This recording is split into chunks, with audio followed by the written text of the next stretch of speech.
ये केले का पेड़ मेरा है। चिड़िया, तुम यहाँ से भाग जाओ, मैं तुम्हें इस पेड़ से केले नहीं तोड़ने दूंगा। कालू भैया, ये कैसा न्याय है? इस जंगल के पेड़ पौधे सभी के साझे हैं। मैं भी इस पेड़ से केले तोड़कर खाऊंगी, तुम मुझे नहीं रोक सकते। चिड़िया पेड़ से केले तोड़कर खाने लगती है, लेकिन कालू कौवा भागा भागा जाता है और अपने मामा जी से कहता है, मामा जी, मेरे साथ चलो। रानो चिड़िया मुझे आंखें दिखा रही है।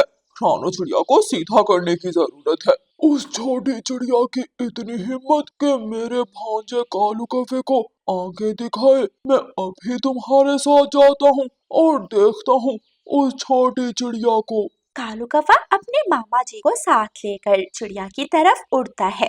चिड़िया, एक केला मुझे भी दे दो, मेरा भी केला खाने को बहुत दिल कर रहा है। तोते भैया, मैं तो ये केला केले के पेड़ से लाई हूँ। चलो मैं तुम्हें दिखाती हूँ केले का पेड़ कहाँ है, तुम भी वहाँ जाकर केला खा लेना। रानू चिड़िया तोते को साथ लेकर केले के पेड़ के पास पहुँचती है तो वहाँ कालू कौवा और उसका मामा बैठे हुए थे। मामा जी, वो आ गई चिड़िया। इसे सीधी करो। चिड़िया की बच्ची, तूने इस पेड़ से केले क्यों खाए? खाए हैं, मैं भी खाऊंगी और तोता भी खाएगा। तोते, जल्दी से इस पेड़ से केले तोड़कर खा लो, मैं देखती हूँ कौन हमें रोकता है। तोता जैसे ही पेड़ से केला तोड़ने लगता है, कालू कौवे का मामा छड़ी उठाकर तोते को मारने लगता है। कालू कौवा चिड़िया को पकड़ लेता है। जान बचाकर दोनों चिड़िया और तोता बहुत मुश्किल से वहां से भागते हैं। मामा जी, डर गए। चिड़िया और तोता डर गए। अब वो दोबारा कभी इस पेड़ से केले खाने नहीं आएंगे। फिर दूसरे दिन रानू चिड़िया तोते और कबूतर से कहती है, कल कालू कौवे के मामे ने और कालू कौवे ने हमें बहुत मारा। कबूतर भैया, आज हम केले के पेड़ से केले खाने नहीं जाएंगे, बल्कि आज हम बैरी के पेड़ पर जाते हैं। आज हम बैरी के फल खाएंगे। तीनों दोस्त उड़ते हैं और बैरी के पेड़ पर जाकर बैठ जाते हैं। अभी वो फल खा ही रहे थे कि वहाँ कालू कौवा आ जाता है। आज कालू कौवे के साथ उसकी पत्नी गोरी कौवी भी थी। रानो चिड़िया, तू बाज नहीं आएगी। हमने तुम्हें कल भी समझाया था कि जंगल के फल हमारे हैं। अगर फल खाना हो तो हमसे पूछ लिया करो। क्यों जी, हम क्यों पूछें? ये फल आपके भी हैं और हमारे भी। हम सब मिलकर ये फल खा सकते हैं। कालू, पकड़ लो इस चिड़िया को और इसकी चोंच तोड़ दो। अब तो ये चिड़िया मुझे भी चोंचू सुनाने लगी है। नाना कालू कौवे, रानू चिड़िया को कुछ मत कहना। हम यहाँ से चले जाते हैं। हम अनाज खा लेंगे, हम दाना ढूंढ कर खा लेंगे। तुम हमें मत मारो, हम दोबारा कभी फल नहीं खाएंगे। कबूतर, तोता और चिड़िया वहाँ से चले जाते हैं और मैदान में जाकर दाना ढूंढने लगे। 1, 2, 3, 4, 5, 7। कालू, इस पेड़ पर पूरे 20 फल लगे हैं। 20 बैरी के फल हैं। अब मैं हर रोज पेड़ों के फल गिन लिया करूंगी। अगर किसी भी पक्षी ने फल तोड़ा तो मुझे पता चल जाएगा। फिर गोरी कौवी केले के पेड़ पर जाती है और पेड़ पर जाकर केले गिनना शुरू करती है। 1, 2, 6, 7, 8, 10। कालू, केले के पेड़ पर 10 केले हैं। अगर किसी भी पक्षी ने केला तोड़ा तो मुझे पता चल जाएगा और हम उस पक्षी को मार मार कर जंगल से भगा देंगे। उधर रानू चिड़िया अपने दोस्तों से सलाह करती है। दिन में तो ये काले कौवे हमें फल खाने नहीं देते। मेरा तो फल खाए बिना गुजारा नहीं होता। दोस्तों, मेरे पास एक उपाय है जिससे हम फल भी खा सकते हैं और कौवों को पता भी नहीं चलेगा। उपाय? कैसा उपाय चिड़िया? जल्दी से बताओ, हमारा भी फल खाने को बहुत दिल करता है। तोता जल्दी से बोलता है और रानो चिड़िया अपना उपाय बताती है। हम रात के अंधेरे में आएंगे और फल तोड़कर अपने घरों को ले जाएंगे और घर बैठकर मजे मजे से फल खाएंगे। कैसा लगा आप दोनों को मेरा ये उपाय? कबूतर बहुत खुश होता है। चिड़िया, तुम्हारा उपाय ठीक है। ऐसे काले कौवों को कुछ पता नहीं चलेगा कि फल कौन तोड़ रहा है और हम रात के अंधेरे में छुपकर फल तोड़ लिया करेंगे। जैसे ही रात होती है तीनों दोस्त अपनी अपनी टोकरियां लेकर घर से निकलते हैं और सबसे पहले बेरी के पेड़ पर जाते हैं और अपने लिए बेरियां तोड़ते हैं। फिर केले के पेड़ से जाकर कुछ केले और फिर आम के पेड़ से कुछ आम तोड़ लेते हैं। तोते और कबूतर, अब हम जल्दी से अपने घरों को चले जाएं। ऐसा ना हो कि कौवे हमें देख लें और उन्हें शक पड़ जाए। तीनों दोस्त अपने अपने घरों को चले जाते हैं, लेकिन वो नहीं जानते थे कि गोरी कौवी ने तो सभी पेड़ों के फल गिने हुए हैं। कालू कालू, देखो बेरी के पेड़ पर बेरियां कम है, किसी ने रात को बेरियां चोरी कर ली। फिर गोरी कौवी केले के पेड़ के पास जाती है और कालू कौवे से कहती है, देखो देखो, केले के पेड़ पर केले भी कम है, किसी ने केले भी चोरी किए हैं। अगर ऐसे ही चलता रहा तो पक्षी सारे फल चोरी कर लेंगे। गोरी, चिंता ना करो, मेरे पास एक उपाय है। हम सभी पेड़ों से फल तोड़कर अपने घर ले जाते हैं और फल अपने घर में इकट्ठे कर लेते हैं। ऐसे कोई भी पक्षी फल नहीं खा सकेगा और सारे फल हम ही खाएंगे। गोरी कौवी को अपने पति कालू कौवे का उपाय पसंद आता है। गोरी कौवी जल्दी से घर जाती है और बैलगाड़ी लेकर वापस पहुंच जाती है। कालू कौवा बेरी के सारे फल तोड़कर बैलगाड़ी पर लाद लेता है और फिर गोरी कौवी केले के पेड़ से केले के गुच्छे तोड़कर बैलगाड़ी पर लादती है। आम के पेड़ से सारे आम तोड़ लेते हैं। कालू कौवा और गोरी कौवी सारे फल लेकर घर पहुंच जाते हैं और घर में जाकर ढेर सारे फल एक कोने में रख देते हैं। गोरी, अब मैं देखता हूँ पक्षी फल चोरी कैसे करते हैं। अब तो सब भूख से मरेंगे और हम खाएंगे मजे मजे से फल। जैसे ही रात होती है चिड़िया, कबूतर और तोता फल चोरी करने निकल जाते हैं, लेकिन बेरी के पेड़ पर कोई भी बेरी नहीं लगी थी। केले का पेड़ भी खाली था। चिड़िया बहन, कौवे सारे फल तोड़ कर ले गए, अब हम क्या करेंगे? कबूतर भैया और तोते भाई, घबराने की जरूरत नहीं, हम आम के पेड़ पर जाते हैं और वहां से जाकर आम खा लेते हैं। तीनों दोस्त जैसे ही आम के पेड़ के पास पहुंचते हैं तो आम का पेड़ भी खाली था। आम के पेड़ पर भी कोई आम नहीं लगा हुआ था। तभी तेज हवा चलने लगती है और रानू चिड़िया अपने दोस्तों से कहती है, दोस्तों, तेज हवा चल रही है, ये बारिश का संकेत है।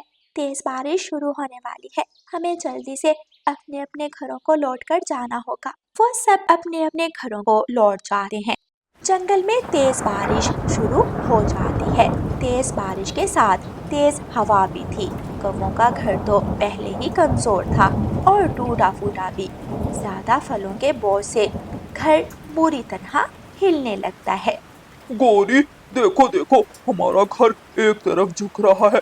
जल्दी से सारे फल उठाकर घर से बाहर फेंक दो, वरना हमारा घर टूट जाएगा। वजन ज्यादा हो गया, हमारा घर बोझ से टूट जाएगा। कालू, मैं अभी फल उठाकर बाहर फेंकती हूँ। गोरी कौवी ने अभी कुछ फल ही उठाकर बाहर फेंके थे कि उनका घर धड़म से टूटकर जमीन पर गिरता है और दोनों कौवे घर के नीचे दब जाते हैं। कौवा और कौवी मदद की गुहार लगाते हैं।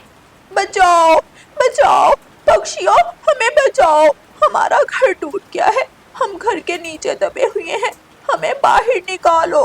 कौवों का शोर सुनकर चिड़िया, कबूतर और तोता जल्दी से वहां आते हैं और घर के आसपास इतने सारे फल बिखरे हुए देखकर हैरान रह जाते हैं।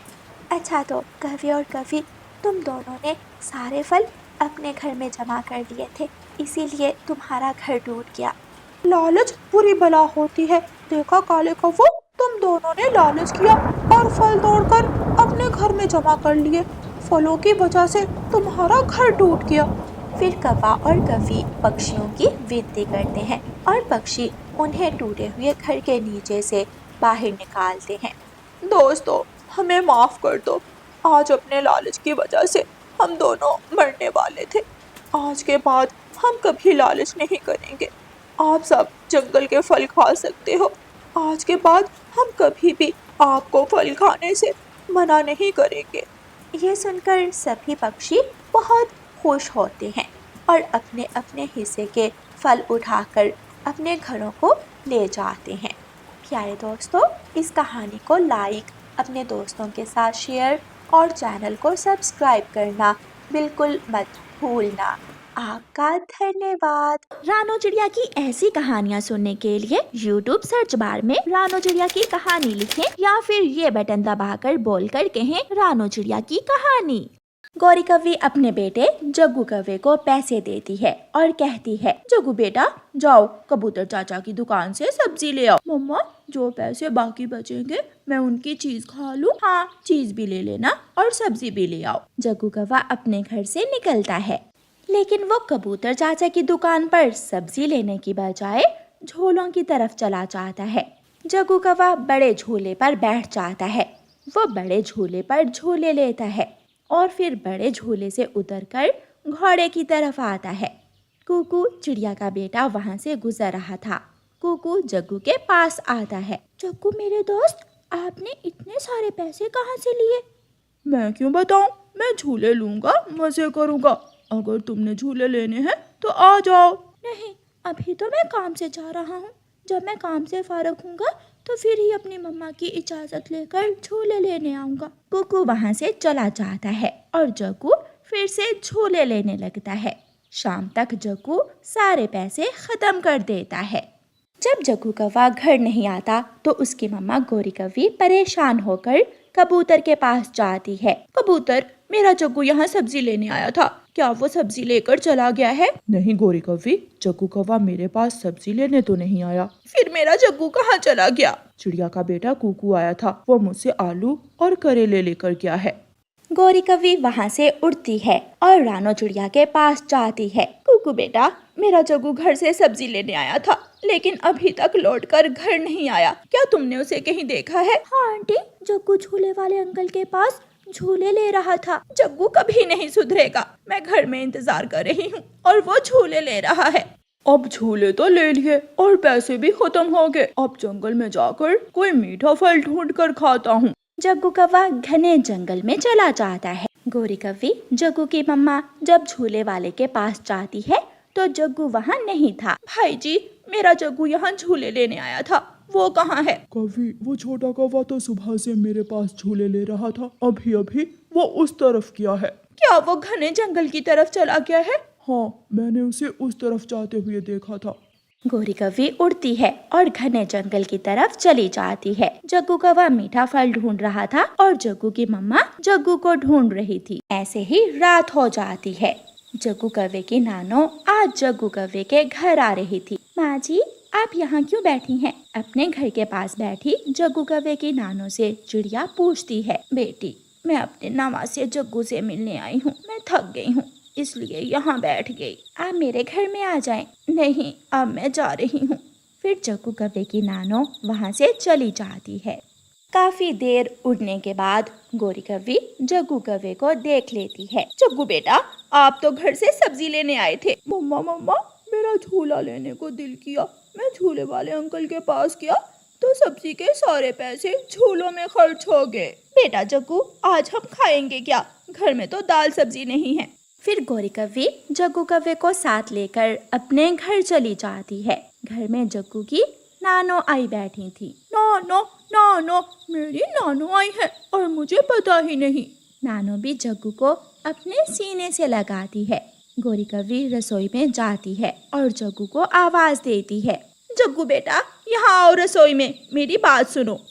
जग्गू रसोई में अपनी मम्मा के पास जाता है। जग्गू बेटा, घर में दाल सब्जी भी नहीं है, अब आपकी नानो को क्या देंगे खाने को? जग्गू बेटे, मेरे लिए खाना लेकर आओ, बहुत भूख लगी हुई है। मम्मा, अब क्या करें? मैंने बहुत बड़ी गलती की। अगर मैं समय पर सब्जी लेकर घर आ गया होता तो आयु नानो के सामने मुझे शर्मिंदा न होना पड़ता। अब जल्दी से अपने दोस्त कुकू के घर से कुछ खाने को लेकर आओ। फिर जग्गू कव्वा अपने घर से निकलता है और कुकू के घर जाता है। कुकू कुकू, मेरे दोस्त, मेरी नानो आई है, लेकिन घर में खाने को कुछ भी नहीं है। मुझे मेरी नानो के लिए खाना दे दो प्लीज। जग्गू दोस्त, जब आपकी मम्मा ने आपको सब्जी के पैसे दिए थे तो आप झूले लेने चले गए और अब नानो के लिए खाना लेने तुम हमारे घर आ गए हो। सोचो, अगर मैं तुम्हें तुम्हारी नानों के लिए खाना ना दूं तो तुम कितने बेइज्जत होगे अपनी नानों के सामने। मेरे दोस्त, मैं समझ गया, मैंने वो गलत किया था, मुझे ऐसा नहीं करना चाहिए था। मैं आज के बाद ऐसा नहीं करूँगा। फिर कुकू अपनी मम्मा के पास रसोई में जाता है और कुछ खाना लेकर जग्गू कव्वे को देता है। जग्गू कव्वे की नानो खाना खा लेती है और जग्गू खुशी खुशी अपनी नानो के साथ लेट जाता है और अपनी नानो से कहानियाँ सुनने लगता है।